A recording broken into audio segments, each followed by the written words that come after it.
ማንቸስተር ዩናይትድ ከቆይታዎች በኋላ ወደ ቻምፒየንስ ሊግ መመለሱን ያረጋገጠበትን ድል ትናንት ማስመዝገብ ችሏል። ከሊቨርፑል ጋር የነበራቸውን ጨዋታ በተለያዩ ፈርስት ሀፎች የመጀመሪያውና ሰከንድ ሀፉ ትንሽ ልዩነት ነበራቸው፣ ግን 3-2 ማሸነፍ ችሏል። ስለዚህ ጨዋታ ለመነጋገር ነው። ላይክ፣ ሼር፣ ሰብስክራይብ ማድረጋችሁን ፕሊስ አትርሱ። እንቀጥል እስቲ ጨዋታው ላይ የነበረው ነገር በጣም አስገራሚ ነበር። በተለይ ፈርስት ሀፍ ሊቨርፑል ጨዋታው ላይ ነበሩ ለማለት በሚያስቸግር ሁኔታ፣ ነገር ግን አንዳንድ የሆኑ ነገሮችን ግን መመልከት ያለብን ይመስለኛል። ታክቲካል የሆኑትን ነገሮች ማንቸስተር ዩናይትድ ቢል ሲያደርጉ ከበረኛው ጋር ጭምር 3 እየሆኑ ነበር። ሴላመንስ ይኖራል፣ 2 ሴንተር ባኮች ይኖራሉ። መሀል ላይ ደግሞ ፒቨቶቹ አሉ። ልክ ካዝሜሮና ሜኑን ደምረን ማለት ነው። በዛ መሀል የሚደረገውን የቢልዳፕ ሁኔታ ስትመለከቱ በጣም ኢንተረስቲንግ ነበር። ማን ዩናይትድ ሴንትራሊ እንዳይጫወት ለማድረግ ሊቨርፑል የተቻላቸውን አድርገዋል። ነገር ግን የነበራቸው እርጀንሲ ጥሩ የሚባል አልነበረም። እውነት ለመናገር በሃይ ብሎክ እንደመጫወታቸው የሚፈለገው ፍጥነትና የሚፈለገው ቅልጥፍና ነበራቸው ለማለት ያስቸግራል። ነገር ግን ሴንትራሊ ለመከላከል የሚሞክሩበት ሁኔታ ነበር የነበረው። ማካልስተርን በሁለቱ ፒቨቶች መሀል በሜኑና በካዝሜሮ መሀል ነበር የሚሆነው። 3ቱ ደግሞ ቪርስ ይኖራል፣ ሶቦዝ ላይም ይኖራል እና እነሱን ለማሸነፍ የሚደረገው ጥረት ኢንተረስቲንግ ነበር። ነገር ግን ማን ዩናይትድ ፈርስት ሀፍ በፍጹም አልተቸገሩም፣ ግን ኦቨርሎድ ይደረጋሉ። አሁን ስነግራችሁ ራሱ የምትሰሙት ንግግር ምንድን ነው? 3-2 የፊት ለፊት ፕሬሲንጉ ማለትም 2 ተጫዋች የሊቨርፑል ከ3 የማንቸስተር ዩናይትድ ተጫዋች ጋር በረኛውን ጨምሬ ሴንተር ባኮቹ እንደምሬያቸው መጣ ብለው ደግሞ ወደኋላ 2 የማን ዩናይትድ ፒቮቶች ከአንድ ማካልስተር ጋር እና ለብሮ እንደዚህ የሚያደርጉት ይሄ ግልጽ የሆነ የቁጥር የበላይነት ይታይበታል። እንዴት ነው ይህንን ነገር አጀስት ያላደረጉት ሲባል እንዳልኳችሁ ሴንትራል ፕሮግሬሽን እንዳይኖር ማድረግ ተቀዳሚ ዓላማቸው ስለሆነ ሊቨርፑሎች እሱን ለመከላከል እንደምንም ብለው ግን ከኋላ የሚትሆን ስፔስ ደግሞ ማለትም ብሩኖ ፈርናንዴዝ በጣም የማን ዩናይትድ ቁልፉ ተጫዋች ስለሆነ እሱ ጉዳት እንዳይፈጥርባቸው በማለት የታሰበ ነገር ነው። ምክንያቱም እሱ ወደፊት በሚሄድበት ጊዜ ማካልስተር ከኋላ ማን ነው የሚቀረው? ሼሽኮ፣ ብሩኖ ናቸው የሚሆኑት። ሼሽኮና ብሩኖን ደግሞ በግራቨንበርች፣ በቫንዳይክ እና በኮናቴ የቁጥር የበላይነት ወስዳችሁባቸው መያዝ ስለሚቻል ማለት ነው እና ይህን ታርጌት አድርገው ነበረ። ዩናይትዶች ጥሩ ኮምቢኔሽን፣ በጣም ፋስት የሆነ ኮምቢኔሽኖችን ሲያስመለክቱን ነበር። እውነት ለመናገር መሀል ለመሀል በእጅጉ ፕሮግረስ አድርገውታል ለማለት ያስቸግራል። ጨዋታው የፈርስት ሀፉን የ2-0 ውጤት እንትን ካሉ በኋላ የወጣ አንድ ስታት ኦፕታ ያመጣውን እየተመለከትኩኝ 3ቱም ሰርዶች ላይ ለምሳሌ በግራ አለ የነ ማቲያስ ኩኛ ሳይድ አለ፣ መሀል ለመሀል አለ፣ በቀኝ ደግሞ የነ ኤምቡሞ ሳይድ አለ እና ማን ዩናይትድ 25.7% ነው በኩኛ በኩል ኳሱን አታኪንግ ተቻቸው ማለት ነው ሲኖር የነበረው።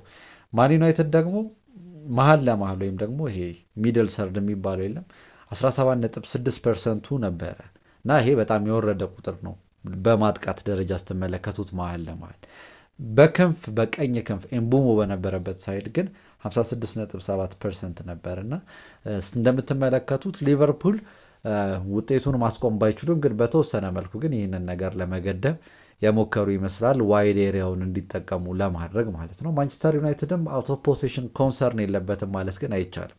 ምናልባት አሁን ካሪክ በ14 ጨዋታ 32 ነጥብ የያዘ አሰልጣኝ ነው። እሱ ከመጣ በኋላ ያሉትን ጨዋታዎች ደምረን ከሆነ የፕሪሚየር ሊግ ቴብል የምናወጣው አንደኛው ቡድን ማንቸስተር ዩናይትድ ይሆናል። ብዙ መልካም ነገር አድርጓል። ነገር ግን አንዳንድ ዲቴይሎቹን አሁን ለምሳሌ ከኳስ ውጭ የነበራቸውን ችግር ሊያስመለክቱ የሚችሉ ሞመንቶች ነበሩ። ማካልስተርን ፍሪ የማድረግ ሁኔታ፣ ግራቨንበርች በጥሩ ሁኔታ ኳሱን ይዞ መሄድ፣ ኬሪ አድርጎ ሲሄድ ተመልክታችሁት ሊሆን ይችላል እና እንደዚህ አይነት ሞመንቶች የሆነም ኳስ ቪርስ እመታለሁ ብሎ ውጭ የወጣበት ኳስ የለም። እዚህ ጋር ለማስገባት ልሞክር እችላለሁ እየተመለከታችሁ ስክሪኑ እና ይበለጠ ችግር ውስጥ የሚከት ነበር። ማን ዩናይትድን ዲስታንሱ በጣም ርቋቸው ነበረ። ስለዚህ አውት ኦፍ ፖሴሽን ኮንሰርን የለባቸው ማለት አይቻልም። ነገር ግን ዩናይትዶች ይህንን ነገር ያስቆሙበትን መንገድ ጥሩ ነበር። ማካልስተር ለጋክፖ ሰጣለው ያለው ኳስ ነው ሁለተኛው ጎል ሄዶ እንዲቆጠር መሆን የቻለው እና ኢንተርሰፕሽኑ በጣም አስገራሚ ነበር። ኮቢ ማይኖ እዚህ ጨዋታ ላይ በጣም በጥራት የተጫወተ ተጫዋች ነው። ሌሎቹም ተጫዋቾች እንደ አይደን ሄቨንንም ማድነቅ አለብን። ሄቨን ኮቢ ማይኖ በቃ ኤክሰፕሽን አለው የማይታመን ነው ብሏል አይደለ? እሱ ራሱ የማይታመን ነው። ምክንያቱም በዚህ እድሜው እንደዚህ አይነት ማቹሪቲ እንደዚህ አይነት ኤክሰለንስ ማሳየት በጣም አስገራሚ ስለሆነ ነው። ኮቢ ማይኖም ደስተኛ እንደሆነ ለረጅም ጊዜ አለመጫወትና መቀመጥ የሚፈጥረው ችግር ብዙ እንደነበረ፣ ነገር ግን ካሪክ ከመጣ በኋላ እነሱን እንዴት እድል እንደሰጣቸው ለእሱ ብቻ እንዳልሆነ ለሁሉም እድል እንደሰጠ እንዴት እንዳነሳሳቸው ይናገራል። ለሚላችሁን ለመስማትና እሱ ለሚፈልገው ነገር ለመዋደቅ ፋይት ለማድረግ እንደሚፈልጉ በቃ እንደሚያበረታታ አይነት ነገር ነው የተናገረው። ካሪክ በጣም ባለውለታውም ነው ሊባል ይችላል። ተርኒንግ ፖይንት ነው። ምክንያቱም ኮቢ ማይኖ እኮ እንደምታስታውሱት ለመልቀቅ ሁሉ የሚያስብ ተጫዋች ነበረ። በቃ በዩናይትድ ደስተኛ አይደለም። ለዓለም ዋንጫ መጫወት ይፈልጋል። ዓለም ዋንጫ መጫወት የሁሉም ተጫዋች ድሪም ነው። ስለዚህ ሁሉም ተጫዋቾች የሚፈልጉት ነገር ስለሆነ ታይም ሩበን አሞሪም እየሰጠው ካልሆነ ለምር ነው እዚህ የምጫወተው የሚል አይነት ቅሬታ እንደተፈጠረበት ይታወሳል። ኔይማርም እንኳን አሁን እንደዚህ ጉዳት እያስቸገረው ለመጫወት ይታገላል እንኳን እነ ኮቢ ማይኖ በዚህ በልጅነት እድሜያቸው ማለት ነው። ስለዚህ ካሪክ ባለውለታው ነው ብዬ አስባለሁ። ጎሉንም የመጨረሻውንም ጎል አግብቶ ዊነር እንዲሆኑ ያደረጋቸው ተጫዋች ነው እና እንደዚህ አይነት ሞመንቶችን ድሪም የማረጋቸው ነበር፣ ማለማቸውን ነገሮች ነው እያደረግኩ ያለሁት የሚል አስተያየት ሰጥቷል። እና በጣም በጥሩ ሁኔታ የእሱ ኢንተርሰፕሽን ኖሮት ነው ጎሉ እንዲቆጠር መሆን የቻለው። ነገር ግን የሊቨርፑል ቢልድ አፕ የከፈላቸው ነገር ደግሞ አለ። ጎሉ ከመቆጠሩ በፊት በተለይ ሁለተኛው ጎል ሴን ላመንስ ከመሳሳቱ በፊት የነበረውን ፓተርን ብትመለከቱ እንደነገርኳችሁ ማከልስተር ሃየር አፕ ዘ ፒች በሁለቱ ፒቨቶች በካስሜሮ በሜኑ መሀል ነው የሚሆነው። ስለዚህ ለመደው ላመንስ እና ብዙ ጊዜውን የሚያጠፋው ማካልስተር ከሜኑ ጋር ነው። ሰው ለካዝሜሮ መስጠት ይችላል። ግራ ሲጋባ ማካልስተር ደግሞ ወደ ካዝሜሮ ሲሄድ ለሜኑ መስጠት ይችላል እና አንድ ኳስ ለሜኑ ይሰጠዋል።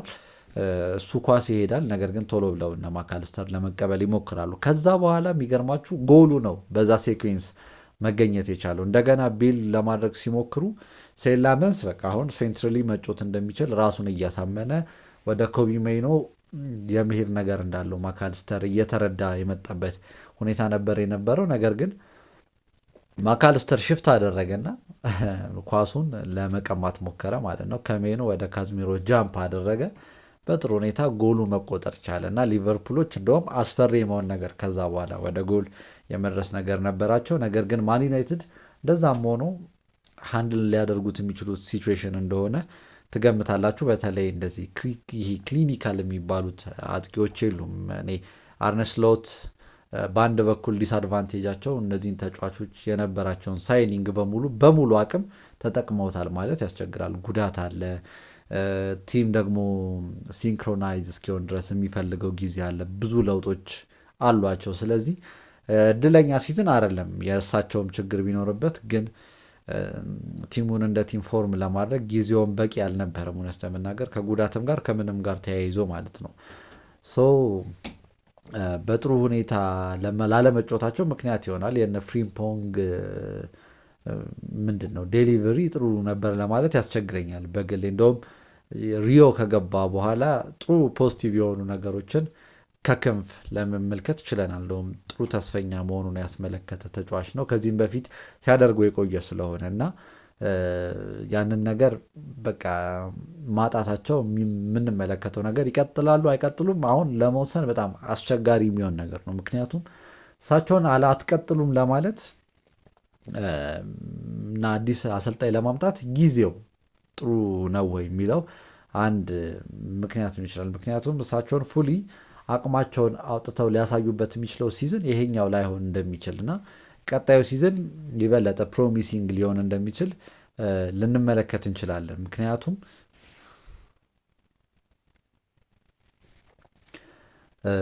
ፉሊ አቅማቸውን ተጠቅሞታል ለማለት ስለሚያስቸግር ማለት ነው።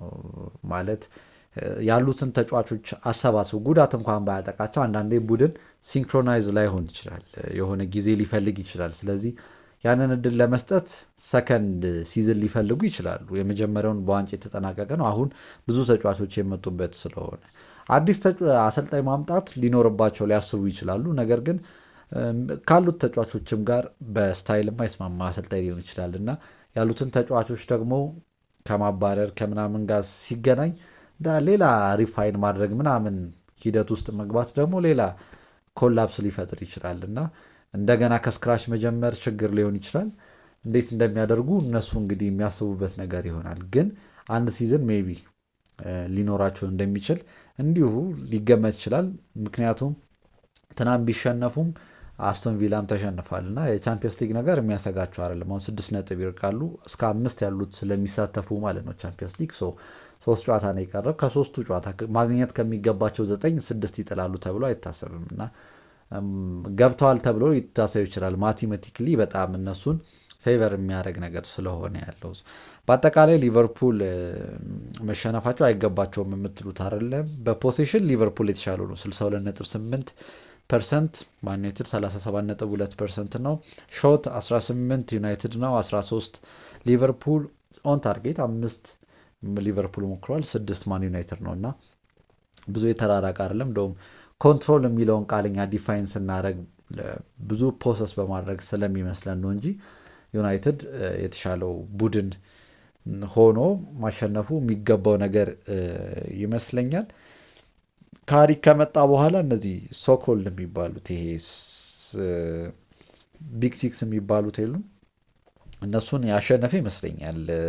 2-0 ከማንቸስተር ሲቲ ጋር፣ 3-2 አርሰናልን፣ 3-1 አስቶን ቪላን፣ 1-0 ቼልሲን፣ 3-2 ሊቨርፑልን ማሸነፍ ችሏል። እንደውም ሊቨርፑልን 2-1 ከዚህም በፊት አሸንፏቸዋል እና የመጀመሪያውን ሌግ ከ2015-16 በኋላ ነው እንግዲህ ደብል እንደዚህ ሲያሸንፉና እንደውም ዶሚናንሳቸው በጣም እንደቆየ የምትመለከቱበት ሁኔታን የተፈጠረው። ልክ ካሪክ ማን ዩናይትድን ሲቀበል ራውንድ 21 ላይ ሆነው ነውና ነጥባቸው ደረጃቸው 7ኛ ነበር። አርሰናል፣ ሲቲ፣ ቪላ፣ ሊቨርፑል፣ ብሬንፈርድ፣ ኒውካስል ከነሱ በላይ የነበሩ ቡድኖች ነበሩ።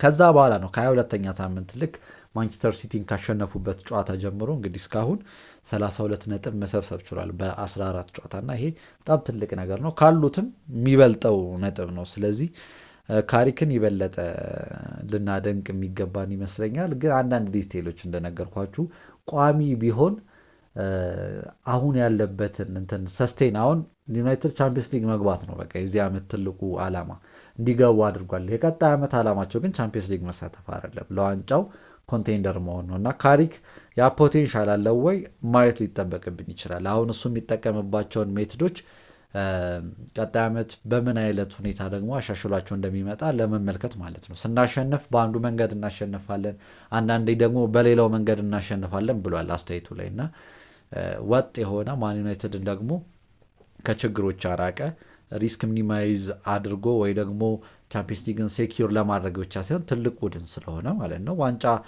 ሊያመጣ የሚችል ታይትል ዊነር የሆነ አሰልጣኝ ዩናይትድ ስለሚፈልግ ካሪካውን በሱ አልተፈተነም። እውነት ለመናገር ይሄኛውን በድል ተወጥቶታል፣ ግን እዛ ላይ ችግር ሊፈጠር ይችላል እና ማን ዩናይትድ ያስቀጥሉት ይሆን ለሚለው አሁን አጥጋቢ ምላሽ ነው የሰጣቸው። ቻምፒየንስ ሊግ ከረጅም ጊዜ ቆይታ በኋላ እንዲመለሱ ማድረግ ለእነሱ ትልቅ ነገር ነው እና ሜኑም በቃ መግባት ወዳለብን ኮምፒቲሽን እንድንገባ ሆነናል አለ። ትክክለኛ ሀሳብ ነው። ማን ዩናይትድ በጣም ቻምፒየንስ ሊግ ላይ ልናየው የሚገባው ቡድን ነው እና ትክክል ነው። ግን ቻምፒየንስ ሊግ ከገቡ በኋላ ኮምፒቲሽን ከበዛ በኋላ የዚህ ሲዝን ሊታሰብበት የሚገባው ነገር ምንድን ነው? ከብዙ ውድድሮች ውጭ ሆነው ፕሪሚየር ሊግ ላይ ኮንሰንትሬት እንዲያደርጉ ሳይድ ኢፌክት ቢኖረው ማለት ነው። ብዙ ጨዋታ ለመጫወታቸው ምናምን፣ ግን ጨዋታን በበዛ ቁጥር የሚፈጥሮ የራሱ ችግር ይኖራል። ለብዙ ዋንጫዎች ቡድን ማሳተፍ ምናምን በሚለው ሂደት ውስጥ ሚዝሪ እንዳይፈጠር ካሪክ ምን ሊያደርግ ይችላል የሚለውን ለመመልከት የሚያጓጓ ይሆናል ማለት ነው። ስለዚህ ዩናይትድ እድል ይስጡት አይስጡት የሚለው በእነሱ እጅ ነው። ግን ሴሪያል ዊነር የሆነ አሸናፊ የሚባል አሰልጣኝ ግን አይደለም። ገና እሱን ማስመስከር ስለሚፈልግ ማለት ነው። ፕሩቨን የሆኑት ስላሉ ዩናይትድ ገበያ ላይ ይሄድ አይሄድ እንግዲህ የምንመለከተው ነገር ይሆናል። በአጠቃላይ ለዩናይትድ በጣም አስደሳች ምሽት ለነ ኮቢ ማይኑ፣ ብሩኖም ሪከርዱን መስበር የሚችልበት እድል ነበረው እንደነ ሼሽኮ። አሁን የመጀመሪያው ሁለተኛው ጎል ሲገባ መጀመሪያ አሲስት ያደረገለትን ኳስ ምን አይነት ኔግሊጀንስ እንደሆነ ሊጨረስ የሚገባው ኳስ ነበር እና ሪካርዶን የሚጋራበትን እድል እንዳይጋራ አድርጎታል ብዬ እንዳስብ አድርጎኛል። እሱ በራሱ ጎል አስቆጥሮ ጥሩ ፐርፎርማንስ ኖሮት ሪከርድም ስንት 11 ጎል እንደዚህ ሳይደርስ አይቀርም መሰለኝ እና በጥሩ ሁኔታ ተጫውቷል። ግን ብሩኖ ፈርናንዴዝን በ26 27 አሲስት ላይ እንዳይደርስም ምክንያት የሆኑ ናቸው ብዬ አስባለሁ። አንዳንድ ተጫዋቾች ማን ዩናይትድ ቤት ውስጥ ያሉት ከዚህም በፊት የሰጣቸውን እድሎች መጠቀም ብዙ ያልቻሉ ነበሩ። አሁን ላይ ሼሽኮ ያንን ነገር ያደረገ ይመስለኛል። የሰጣቸውን ሁሉ ኮንቨርት ባረጉ እንኳን አብዛኞቹን ግን ለማድረግ ቢጥሩ ልጁ የበለጠ ሪከርድ መድረስ ይችል ነበር እና ያችን ኳስ አለመቀየሩ ብቻ ትንሽ ዲስአፖይንትመንት በዩናይትድ ደጋፊዎች መካከል ከፈጠረ አላውቅም። ግን እንደ አጠቃላይ ጨዋታው ስትመለከቱት በጣም ቆንጆ ጨዋታ ነበረ። ሀሳብ አስተያየታችሁን ኮመንት ላይ አስቀምጡልኝ። ቴንኪዩ